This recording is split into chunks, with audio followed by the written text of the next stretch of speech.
Well, good morning. It's been a while since I've done a video. Things have gotten pretty chaotic around my house. Not going to go into all the personal stuff here on YouTube, and that's fine. But just know that I'm still listening to music, still trying to figure out, what to play, what to make videos about. So I'm sorry it's been a little while. Today is a pretty easy video for me. It's not going to be a very long one. A while back, last year, I did a ranking the Warren Zevon albums, and so today I'm not going to rank them. I'm just going to talk just real briefly because it is September 7th, 2022. It's the 19th anniversary of Warren Zevon's passing, uh, and so I'm going to hold my third annual Zevonathon. And that's a name that I sort of jokingly came up with. I'm just on my first coffee of the day, so cheers. That's a name I jokingly came up with. 2 years ago, this date was Labor Day, and so I thought, oh, it's a good excuse to all Zevon all day. And so then last year, the date fell on a Tuesday. And I took the Tuesday off so I could have my second, therefore turning from inaugural to annual Zevonathon. Boy, I just got mush mouth this morning. I'm not even hungover or drunk or anything, just having a hard time getting going, I guess. And so today is a Wednesday. I took it off again, because why not? I actually took yesterday off, so this is the end of a 5-day weekend. Enjoying myself, getting stuff done. We're selling our house, so yesterday we had a showing. We did over the weekend. It's been a lot of cleaning, I tell you what. But anyway, so I usually start in the morning. I play some of the, well, I don't know if it's lesser known, in my circles, maybe lesser known even, because Zevon was not a huge commercial success, even by, he hit his commercial stride in the late 70s, and, by 20 years later, he was touring little dinner theaters and stuff, unfortunately. And a lot of it, again, I'm not going to rehash a lot of it because I talked about it in the ranking the videos. He really was his own worst enemy, honestly. In that yes, he did things steadfastly his way, which was admirable, but he also burned every bridge he ever crossed, and he hurt a lot of people along the way, and I know he tried to make amends. And every year I share an article on Facebook about untangling the complicated legacy of Warren Zevon. To me, it's really not that complicated, and I've read all the books about him and everything, and the long and short is he was an addict. He was raised in a not very nice household. His mother left him. He was raised by a Ukrainian gambler and mobster. And so, his background was tough. And so therefore he was frankly, not a particularly good husband and not a really good father for a lot of years, not till close to the end. And even then it was kind of hard because he never knew how to be a family man. But anyway, I look at the Rock and Roll Hall of Fame, and there are a lot worse people in there than Warren Zevon, and a lot less talented people than Warren Zevon, and a lot less influential people than Warren Zevon. But anyway, I think we fans have to be content to do things like this, a silly thing to some, but to me, his music is deeply ingrained in my psyche. And so, I've got a stack of CDs here, and some people don't actually count this one when they do his ranking albums. I did. It's his debut from the late 60s, Wanted Dead or Alive.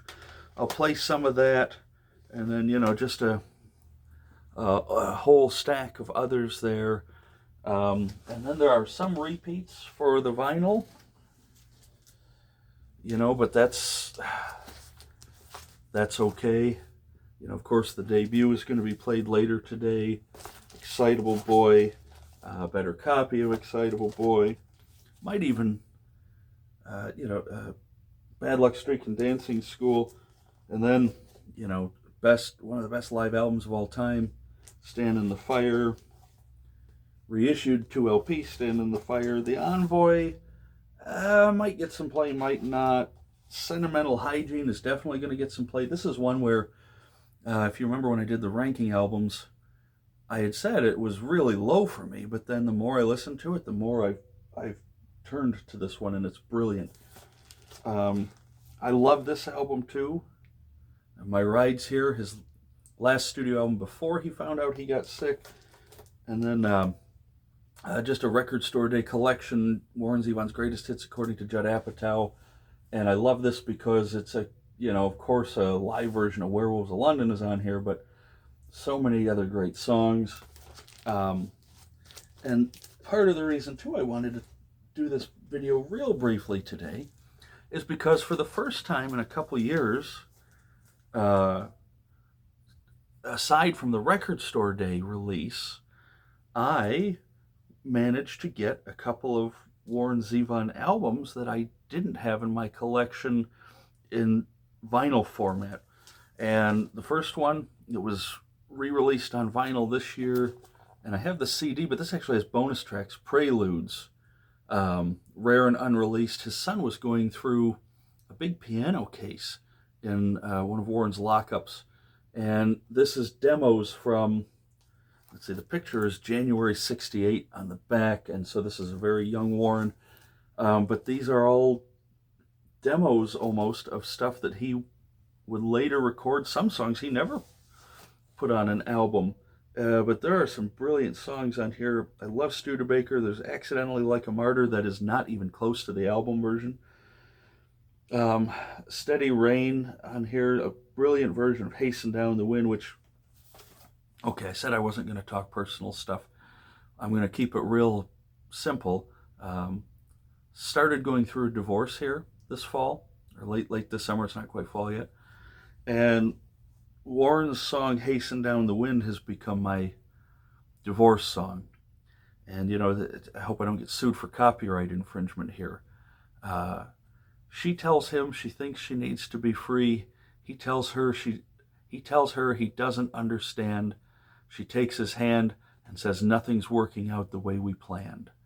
And boy, if that doesn't hit home to somebody going through this, I don't know what does. So that's kind of been my go-to song. So that'll probably be played in at least one format today, maybe two.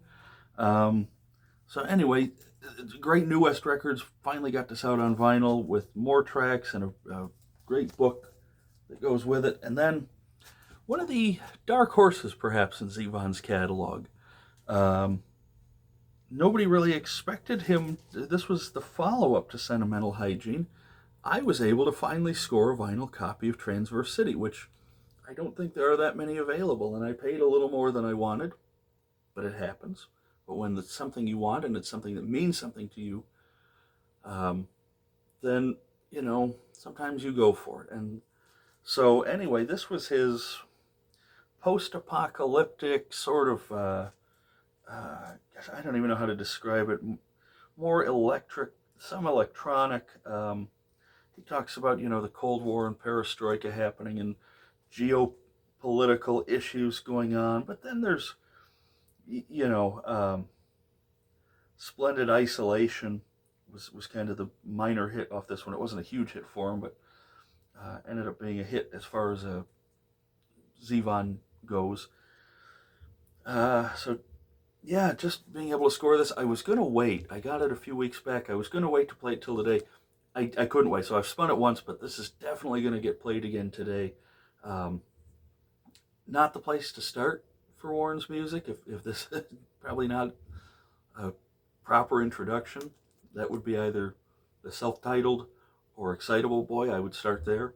But this, once you're into his music more, I think you'd really dig this. So anyway, holding my third annual Zevonathon to honor the music and the legacy of a songwriter who's meant so much to me. Started as a joke, but now this is my third year doing it. Next year it's on a Thursday, and so I'll probably take a Thursday, Friday off. Anyway, I hope everybody's doing well. I hope you play Warren's music today. I'm going to play All Zevon all day. I know most people don't have that luxury, but if you get the chance, spin a record, spin a CD. Much as I hate to say this, if you're not able to, pull up one of the streaming services, play some Zevon today, honor his memory, and I hope everybody's doing well, and take care of yourselves.